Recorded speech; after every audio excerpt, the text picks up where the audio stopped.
Hey everyone, and welcome back to another video. And in this video, I'm going to show you how to connect YouTube with your PS5. Now, this video is going to be particularly useful for individuals. Let's say that you want to go ahead and connect your YouTube account with your PS5. How do you actually connect both of them together? Now, this video is going to be short, sweet, and simple, guys. There's not going to be a lot of steps involved. But in order to do this, let's first navigate to where it says Settings on the upper right-hand corner. Next, scroll down to where it says Users and Accounts. Next, scroll down to where it says Linked Services. Now, once you click on Linked Services, you can see that we have Apple Music, Discord, Spotify, Twitch, and YouTube. We're going to go ahead and click on YouTube, go ahead and click on Link. And then from here, you can either scan the QR code or you can go to google.com/device.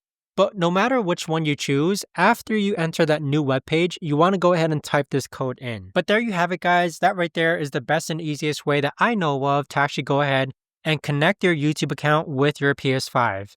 If you guys know of a better or easier way to actually do this, let me know in the comments down below. I would love to know. Thanks so much for watching, everyone, and I'll see you guys all in the next video.